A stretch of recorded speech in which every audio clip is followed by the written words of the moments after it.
Hello dear student, welcome to Effort English classes. Dear student, आज हम लोग idiom phrases series के video number 7 पे बात करेंगे, जिसमें नए 10 आइडम फ्रेजेज को देखेंगे जो इंडिया में बार बार पूछे गए हैं और आने वाले एग्जाम में आपसे पूछे जाएंगे।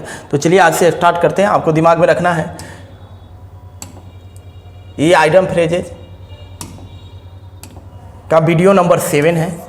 अगर इससे पहले का आप अगर वीडियो को नहीं देखे हैं तो प्लेलिस्ट में जाकर आप इससे पहले के जो 6 वीडियो हैं उसका नोट बनाएं।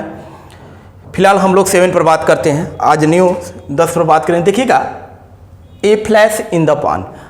ए फ्लैश इन द पान का मतलब होता है कोई ऐसी सफलता जो अचानक मिल जाती हो, लेकिन वह क्षणिक हो, कुछ ही समय के लिए हो।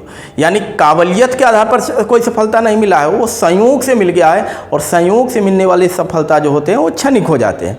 तो उसी बारे में बोला है अ फ्लैश इन द पान, यानी कि अचानक परंतु क्षणिक सफलता। मतलब बड़ी सफलता तो मिल गया, लेकिन वो सफलता ज़्यादा दिनों तक कामयाब आपके साथ रहा नहीं, उसी को बोलते हैं। नेक्स्ट देखते हैं दूसरा, a heart of gold. A heart of gold का मतलब होता है ईमानदार व्यक्ति, जो एकदम स्पष्ट हो, निश्छल हो, यानी कोई उसमें छल कपट नहीं हो, उसी को बोलते हैं दयालु एवं ईमानदार आदमी। उदार भी बोल सकते हैं इसको, उदार आदमी भी बोल सकते हैं।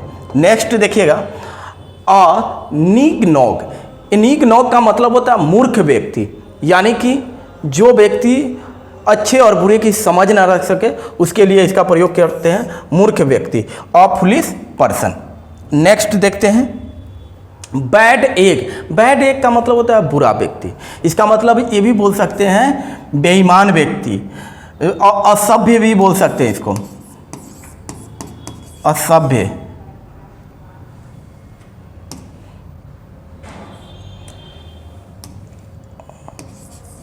असभ्य व्यक्ति, ये भी इसके लिए प्रयोग कर सकते हैं, अ बैड पर्सन। नेक्स्ट देखिएगा, बीट अबाउट द बस। बहुत बार एग्जाम में पूछा जा चुका है। बीट अबाउट द बस का मतलब होता है मुद्दे से हटकर इधर उधर की बात करना, विषय वस्तु से हटकर इधर उधर की बात करना, उसी को बोलते हैं मुद्दे से हटकर इधर उधर की बात करना।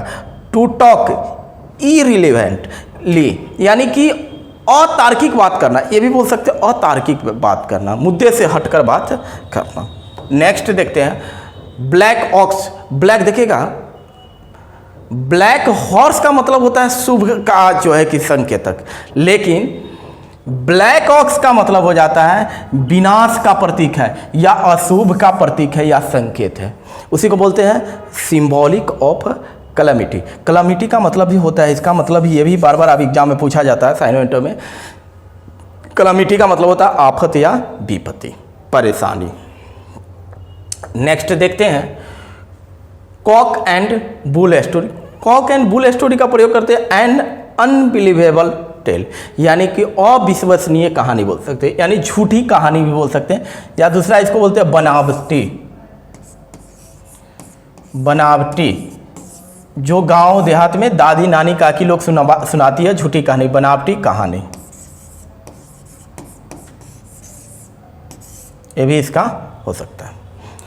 नेक्स्ट देखते हैं, चेंज कलर। चेंज कलर का मतलब होता है किसी का रंग उतर जाना, यानी कि कोई ऐसी स्थिति आ जाए जो आपको समझ में नहीं आए और उसके लिए आप बेचैन हो जाते हैं, परेशान हो जाते हैं। तो जब परेशान या बेचैन होते हैं तो वो आपके चेहरा से भी झलकता है, तो उसी को बोलते हैं चेंज कलर, यानी रंग का उतर जाना, या नर्वस हो जाना, बेचैन हो जाना, परेशान हो जाना भी होता है,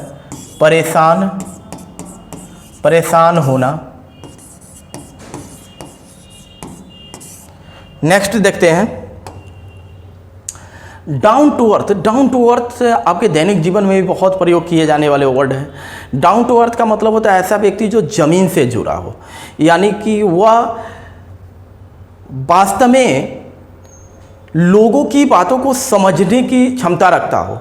वह भली चाहे जिस लेवल पर पहुंच गए हो, लेकिन वह जड़ से, यानी कि एक वो भले शहर में बड़े आदमी बन गया हो, कहीं बड़े शहर में रहता हो, लेकिन वो छोटे शहरों के लोगों की वास्तविकता को भी समझने की क्षमता हो। यानी कि जिसका विकास खुद तो बड़ा बना है, लेकिन बहुत जो है कि निचले स्तर से धीरे धीरे ऊपर जाकर बना, उसको वो सब समझ होती है। अचानक जो करने का मतलब है बड़े आदमी के घर में ही पैदा ले ले, तो वो ज़्यादा उस बातों को समझ नहीं पाता, लेकिन जो निचले स्तर से ऊपर की ओर जाता है उसको सब समझ होता है। तो उसी को बोलते हैं डाउन टू अर्थ, व्यवहारिक आदमी है। मिलनसार भी इसको बोला जाता है, मिलनसार यानी सबसे मिलने वाला आदमी होता है। उसी को बोलते हैं वेरी रियलिस्टिक एंड प्रैक्टिकल, मतलब एक वास्तविक उसमें जो है पर्सनालिटी दिखता है, या प्रैक्टिकल व्यवहारिक भी बोल सकते हैं उसको। नेक्स्ट देखिएगा draw the line. Draw the line का मतलब होता है किसी भी चीज़ के लिए एक निश्चित सीमा का निर्धारण कर देना, उसी के लिए प्रयोग किया जाता है। इसी बोलते हैं क्लियरली सेपरेट, मतलब अलग कर देना, या create a boundary for something, किसी भी चीज़ों के लिए एक सीमित जो है कि लाइन का निर्धारण कर देना, सीमित जो है कि सीमा का निर्धारण कर देना, उसी के लिए बोलते हैं किसी चीज़ की सीमा तय करना, ड्रॉ द लाइन। तो इस तरह से आप आज नए 10 आइटम फ्रेजेज को देखें। इस तरह से इस सीरीज में आपके एग्ज़ाम में होने वाले, एग्ज़ाम में पूछे जाने वाले, चाहे इंडिया में जेईई लेवल का एग्ज़ाम हो, जब तक सारे नहीं मैं करा दूँ ये सीरीज जारी रहेगा। तो इससे जुड़े रहें, लगातार नोट बनाते रहें और बार बार रिवाइज करते रहें। आने वाले एग्ज़ाम में देखेंगे सारे आपके नोट से ही मिल जाएंगे। चलिए ठीक है, थैंक यू।